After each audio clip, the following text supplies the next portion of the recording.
90 రోజుల కోర్సు పూర్తి చేస్తే చాలు 100% ప్లేస్మెంట్ సపోర్ట్ తో సాఫ్ట్వేర్ జాబ్ మీ సొంతం. వెంటనే కోడ్ జ్ఞాన్ డెస్టినేషన్ ని సంప్రదించండి. ఏంటో ఇవాళ నా మీద దాడి చేయటానికి వచ్చినట్టు ఇద్దరు ఒక్కదాన్ని చేసి ఇటు కూర్చోబెట్టారు.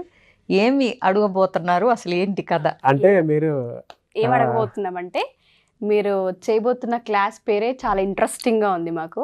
అందరూ మేడ్ ఫర్ ఈచ్ అదర్ అని మాట్లాడుతూ ఉంటారు, ఈవిడ మాత్రం మేకప్ ఫర్ ఈచ్ అదర్ అని పెట్టారు. దాని అర్థం ఏంటి అండ్ ఏ విధంగా ఉండబోతుంది దాని గురించి తెలుసుకోవడానికి వచ్చాం. ఫస్ట్ ఆయన అడుగుతారు, ఆయన డౌట్స్. నాకు అందులో మీరు పెట్టిన దాంట్లో ఇంటిమసీ అనేటువంటి ఒక వర్డ్ పెట్టారు మీరు. మేకప్ ఈచ్ అదర్ అనే దానికి అది బెస్ట్ సూటబుల్ వర్డ్. ఎందుకు అని అంటే వాళ్ళున్న జనరేషన్ పిల్లలు కానివ్వండి, లేదంటే ఎవరైనా ట్రెడిషనల్ మెథడ్లో వెళ్ళేటువంటి ఫ్యామిలీని కానివ్వండి, వైఫ్ అండ్ హస్బెండ్ మధ్య ఏ విధంగా ఉంది అని అంటే రిలేషన్షిప్ అప్పటి వరకు బాగుంటారో అక్కడి నుంచి సడన్గా అవాయిడ్ చేయడం స్టార్ట్ చేసేటువంటి పరిస్థితి చూస్తున్నాం మనం.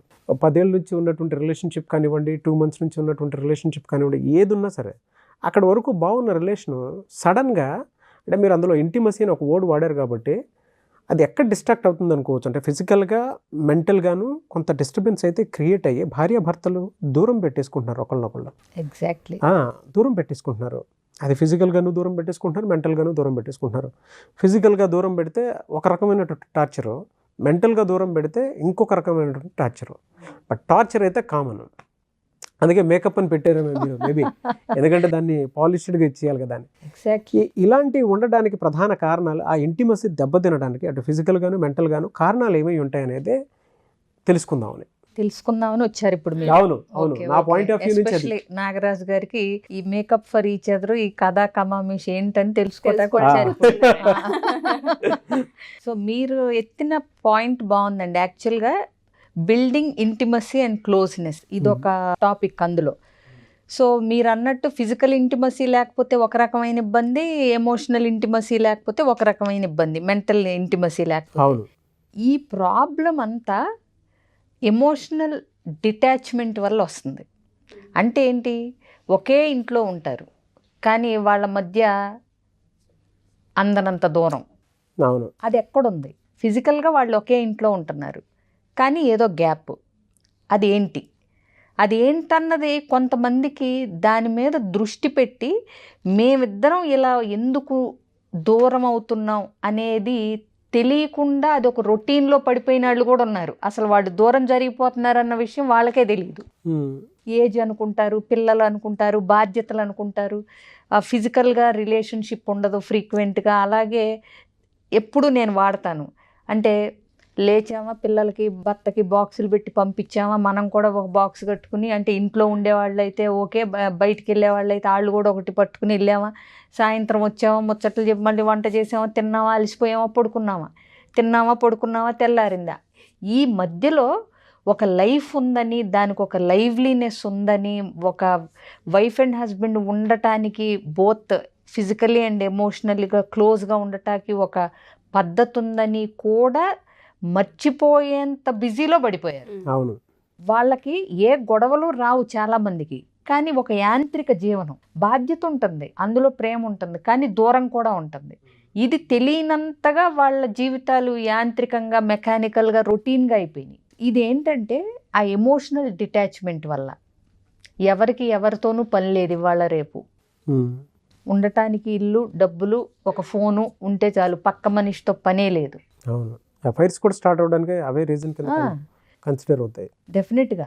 సో ఇక్కడ ఇంటిమసీ అనేది ఎప్పుడు వస్తుందంటే ఆ ఎమోషనల్ అటాచ్మెంట్, ఇది ఆ ఎమోషనల్ కనెక్షన్, అది బిల్డ్ చేసుకున్న రోజునే రిలేషన్షిప్లో ఒక లైవ్లీనెస్, ఒక స్పార్క్. కొంతమందిని చూడండి, వాళ్ళు వేసుకునే చెణుకులు, జోకులు ఎప్పుడూ కూడా లవ్ మ్యారేజా లేకపోతే కొత్తగా పెళ్ళైన వాళ్ళలాగా ఉన్నారు ఇంకా వాళ్ళు అనిపించేట్టుగా ఉంటారు, పెళ్ళై 30 ఏళ్ళైనా. అవును, కొంతమంది చూడండి, పెళ్ళై 4 ఏళ్ళైనా ఏదో అమ్మమ్మలాగా, అంటే ఎవరి పని వాళ్ళు చేసుకుంటా ఏటో పోతూ ఉంటారు. అవునా?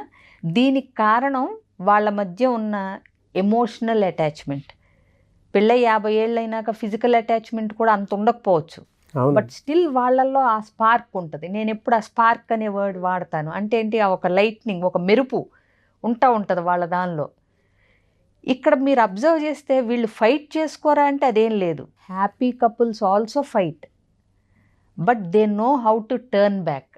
వెనక్కి తిరిగి ఆ ఫైట్ని ఎట్లా రిపేర్ చేసుకోవచ్చు, ఎలా మళ్ళీ మాట కలుపుకోవచ్చు, ఎలా ఇంకొకసారి ఇదే విషయం మీద ఫైట్ రాకుండా చేసుకోవచ్చు అనేది ఆ రిపేరింగ్ స్కిల్స్ ఉంటాయి వాళ్ళకి. ఎలా అండి అసలు ఆ బ్యూటీ ఏ విధంగా దెబ్బతింటది అసలు, అటు ఫిజికల్గాను మెంటల్గాను?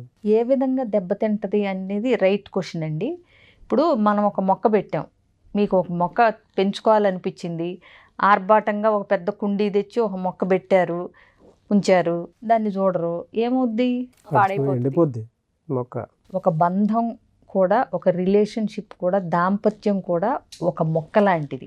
ఫెంటాస్టిక్.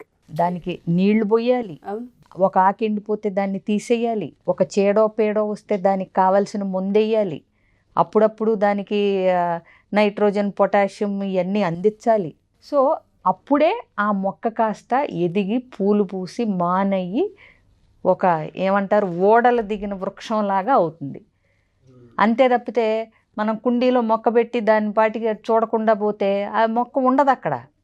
రిలేషన్షిప్ కూడా అంతే. చాలా రిలేషన్షిప్స్లో ఇదే రీజన్ అండి. ఏంటి అనుకుంటాం అంటే ప్రేమ ఎక్కడికో ఎగిరిపోదు, మనం దాన్ని రోజు రోజుకి దాని మీద వర్కౌట్ చేయటం లేదు, దాన్ని పట్టించుకోవటం లేదు అనేదే ఇక్కడ. ప్రతిరోజు ప్రతి భార్య భర్త ఆ రిలేషన్షిప్ ఎదగటం కోసం పని చేస్తూ, అంటే దాని మీద దృష్టి పెడితేనే ఆ స్పార్క్ ఉంటుంది. ఏదో గ్రాంటెడ్గా తీసేసుకుని నా పెళ్ళం ఎక్కడికి పోద్ది, మా ఆయనేగా సంపాదించి నాకే ఇస్తాడు అనుకుంటే అందులో ఇక తిన్నామా పడుకున్నామా తెల్లారిందే ఉంటుంది, ఇంకేం ఉండదు. వాళ్ళకి పిల్లలు ఉంటారు, పిల్లలు పెరుగుతారు, సెటిల్ అవుతారు, చూడటానికి అందంగా పెద్ద పెద్ద బంగ్లాలు కార్లు ఉంటాయి, కానీ అందులో ఉండాల్సింది ఉండదు. సో చాలామంది ఏంటంటే ఈ ప్రాసెస్లో పడిపోయి ఆ ఫీలింగ్స్కి ఎప్పుడైతే వాల్యూ ఇవ్వకుండా ఉంటూ ఉంటారో తెలియకుండా మిస్కమ్యూనికేషన్స్ చాలా ఎక్కువగా కనిపిస్తుంటాయి. దాన్ని రిపేర్ చేసుకోవాలంటే ఏ విధంగా? ఇందాక మీరు అన్నారు రిపేరింగ్ స్కిల్స్ కూడా అవసరం అని చెప్పి, ఒక మొక్క ఎగ్జాంపుల్ కూడా మీరు చెప్పారు.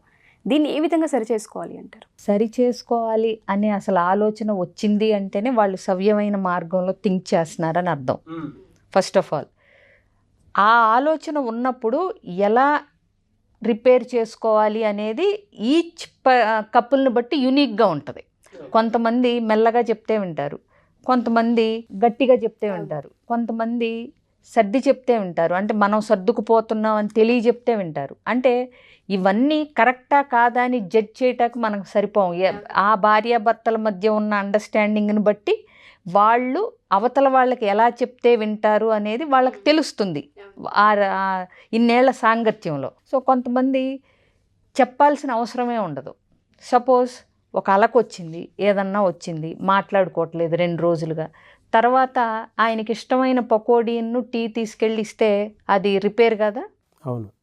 అలాగే ఆవిడికి ఒక ఇష్టం, ఏదన్నా ఒక గేమ్ ఆడితేనో, కూర్చుని ఒక ఇండోర్ గేమ్ ఆడితేనో, అవన్నీ పట్టుకొచ్చి సరదాగా రా ఒక ఆట ఆడదామంటే అక్కడ రిపేర్ కదా?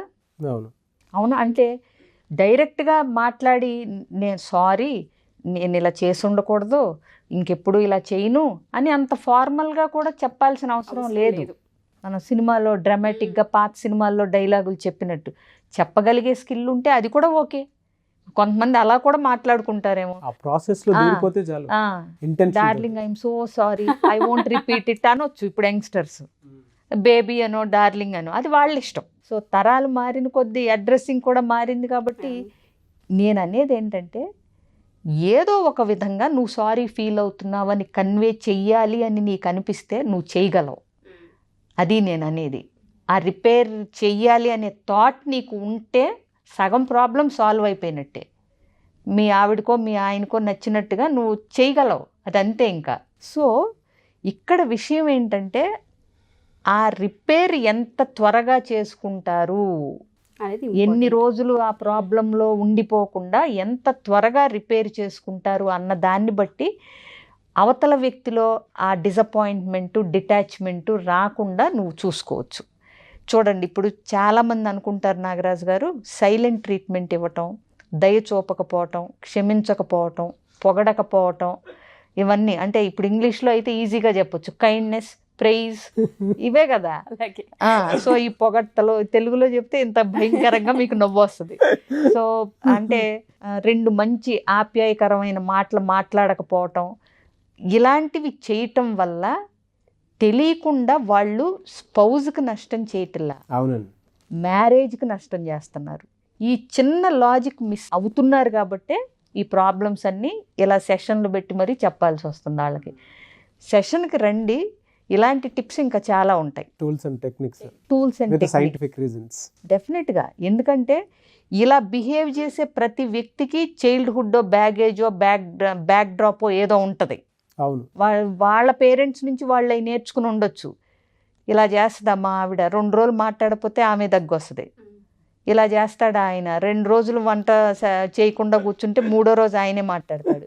ఇలా టెక్నిక్స్ ఎక్కడి నుంచో నేర్చుకుని వస్తారు వీళ్ళు కూడా. బుర్రల్లో సబ్ కాన్షియస్గా అన్కాన్షియస్గా తెలిసి కూడా చేయరు, కొన్ని వచ్చేస్తాయి. కొన్ని జెనెటిక్ అంటాం, కొన్ని ఎన్వైరన్మెంటల్ ఫ్యాక్టర్స్ అంటాం, కొన్ని చైల్డ్హుడ్ ఎక్స్పీరియన్షియల్ ఫ్యాక్టర్స్ అంటాం. ఇవన్నీ కూడా కరెక్ట్ చేసుకోవాలి అని అనిపిస్తే కనుక కౌన్సిలర్స్ హెల్ప్ తీసుకుంటే వాళ్ళు ఈజీగా అసలు ప్రాబ్లం ఏంటి, రూట్ కాజ్ ఏంటి అనేది చెప్పగలుగుతారు. లేదా మేకప్ ఈచ్ అనేటువంటి క్లాస్కి అటెండ్ అయితే సరిపోతుంది. అది ఎప్పుడు ఉంది, వాళ్ళకి ఏమేమి అందుబాటు అంటే తెలుసుకోవచ్చో మేము ఆల్రెడీ చిట్టా చెప్పేసాం. అటాచ్మెంట్ స్టైల్స్ కానివ్వండి. ఇప్పుడు అవకాశం ఉంటుందండి class? Date and timings August 6th అండి, సండే 11 AM to 4 PM. చక్కగా లంచ్ ప్రొవైడ్ చేయబడుతుంది. మంచి కపుల్ గేమ్స్ కూడా ఉంటాయి. చూడండి, తల్లిదండ్రులు భార్యాభర్తలుగా ఎంత బాగుంటున్నారు అనే దాన్ని బట్టి children mental image of couples అనేది చిన్నప్పుడే పడిపోద్ది. అవును. సో తల్లిదండ్రులుగా అందరికీ మంచి మార్కులే పడతాయి పిల్లల్ని అడిగితే. కానీ మీ తల్లిదండ్రులకి భార్యాభర్తలుగా కపుల్స్గా నువ్వు ఎన్ని మార్కులు వేస్తావంటే చాలామంది సంకోచిస్తూ ఉంటారు. పాస్ చేయించవచ్చు, మిమ్మల్ని చేయించకపోవచ్చు. So it makes a lot of difference. అవును. ఇది ఫ్యూచర్ జనరేషన్ కలిసి ఉంటాకి, రిలేషన్షిప్స్లో బాగుంటాకి కూడా మీరు బాగుండి చూపించాలి. మీరు సరదాగా ఉండాలి, మీరు సినిమాలకు వెళ్ళాలి, మీరు షికార్లకు వెళ్ళాలి, మీరు అన్యోన్యంగా ఉండాలి. అది చూసి వాళ్ళకి ఒక రిలేషన్షిప్ ఇంత అందంగా ఉంటుందా అని అనిపించాలి. అవును. అది చిన్నప్పటి నుంచి జరగాలి. చాలా బాగుందండి. అంటే మొదట్లో ఒక మొక్క గురించి చెప్పి దాని ఇంపార్టెన్స్ ఏ విధంగా చెడగొడుతున్నారు, దాని ఇంపార్టెన్స్ ఏ విధంగా ఉందనేది మీరు చెప్పారు. దాని తర్వాత ఉషా గారు అడిగిన దానికి ఆ రిపేర్ ఏ విధంగా చేసుకోవాలనే దానికి జాలి, దయ, కరుణ అటువంటివి లేకుండా మీరు బిహేవ్ చేసేటప్పుడు ఆ ఇంటెన్షన్ ఎక్కడో క్రియేట్ అవ్వదు. అది ఆ టేప్ చూపించాలి. లేదు అని అంటే ప్రాసెస్లో ఇంట్లోనే నీకు ఆ ఇంటెన్షన్ ఉన్నప్పుడు ఏదైనా మాట్లాడాల్సిన అవసరం కూడా లేదు. ప్రేమ చూపించుకోవాలి అనుకుంటే కొన్ని టచ్తో చెప్పవచ్చు, డైరెక్ట్గా కూడా భారతీయ సినిమా ఉంటుంది చూడండి, ఒక చూపు చూస్తే చాలు కమల్ హాసన్ లాగా ఆవిడ అర్థం చేసుకోవాలంటుంటాడు ఆ సినిమా అంతా. సో అర్థం చేసుకునే వాళ్ళకి లెవెల్ ఆఫ్ అండర్స్టాండింగ్ ఉన్న వాళ్ళకి ఆల్వేస్ వర్డ్సే మీడియా అవ్వక్కర్లేదు. చూపులు అవుతాయి, జెస్చర్స్ అవుతాయి, సైగలు అవుతాయి. అవునా? కన్నులే మాట్లాడుకుంటాయి. సో ఇవన్నీ అక్కడి నుంచి వచ్చినాయే కదా. సో ఇవన్నీ ప్రేమికులుగా ఉన్నప్పుడు బాగా కమ్యూనికేట్ అవుతాయి, భార్యాభర్తలైనాకే అన్ని అటకెక్కుతాయి. అక్కడే వచ్చింది ప్రాబ్లం అంతా. ఒక ఎపిసోడ్లోనే ఇంత ఉందంటే 10 రోజు సెషన్ మొత్తం ఏం చెప్తారనేది ఎక్సైటింగ్గా ఉంది మాకు కూడా. రోజు చూసి రోజు మాట్లాడే మాకి ఓహో ఇంత ఉంటుందా ఈ రిలేషన్లో అని అనిపిస్తూ ఉంటుంది. True, very true. Anyways I wish you all the best and thank you so much Vijaya Peddana garu. And నాకున్న డౌట్ క్లారిఫై చేయడానికి అసలు క్లాస్లో ఏముంటుందని అంటే దానికి అంత డీటెయిలింగ్గా చెప్పినందుకు కూడా థ్యాంక్ యూ సో మచ్. అందుకే దానికి చక్కగా మేకప్ ఫర్ ఈచ్ అదర్ అని పెట్టాం. అంటే ఒకళ్ళ కోసం ఒకళ్ళు సంసిద్ధంగా తయారవ్వటం. రిలేషన్షిప్ అనే ఒక మొక్కని వృక్షాన్ని చేసే బాధ్యత ఇద్దరు తీసుకుని ఎలా దాన్ని పెంచుతారు, ఎలా తయారు చేస్తారు అనేది విషయం స్థూలంగా. Thank you. So lock your date on August 6th. Wife and husband ఇద్దరూ కలిసి వస్తే ఇంకా బాగుంటుంది. ఎందుకంటే ప్రపంచాలు అనేవి చిన్నగా తెలియకుండా కొంతమందికి 6 months ఉంటుంది. అవును. స్పెషల్లీ అండ్ ఇంకోటి ఏంటంటే చాలా మంది అనుకుంటూ ఉంటారు ఆఫ్లైన్ సెషన్ అనగానే ప్రైస్ దగ్గర ఆగిపోతుంటారు. బట్ మనం ఈ క్లాస్ కి పెట్టింది మేబీ నాగరాజ్ గారికి తెలియకపోయినా చాలా తక్కువ ప్రైస్, మినిమల్. ఓకే, ఇప్పుడు సినిమా రేట్లే పెరిగిపోయి ఉన్నాయి, సినిమా థియేటర్ అదే టికెట్స్ రేట్సే. వాటితో కంపేర్ చేసి చూస్తే మీ జీవితం డబుల్ ట్రిపుల్ మిమ్మల్ని మీరు అందంగా తీర్చిదిద్దుకోవాలి అనుకుంటే మేకప్ ఈచ్ అదర్ అనేటువంటి ప్రోగ్రామ్కి మీరు అటెండ్ అవ్వచ్చు. వైఫ్ అండ్ హస్బెండ్ అయినా పర్లేదు. వైఫ్ ఒకవేళ ఆ రిగ్రెట్ ఫీల్ ఎక్కడైనా ఉంది అని అంటే దాని నుంచి బయటపడాలి అనుకున్నా కూడా, ఫర్గివ్నెస్లోకి మీరు రావాలి అనుకున్నా కూడా ఈ సెషన్ చాలా బాగా ఉపయోగపడుతుంది. ఇందాక ఎగ్జాంపుల్ చెప్పారు కదా విజయ్ పెద్దన గారు, ఆ విధంగా మిమ్మల్ని మీరు రిపేర్ చేసుకోవడానికి ద బెస్ట్ టూల్ ఈ class. I wish you all the best. Attend అవ్వాలనుకుంటే స్క్రీన్ మీద కనిపిస్తున్న కాంటాక్ట్ నెంబర్కి కాల్ ఆర్ మెసేజ్ వాట్సాప్ చేసి ఎన్రోల్ చేసుకోండి. Thank you so much.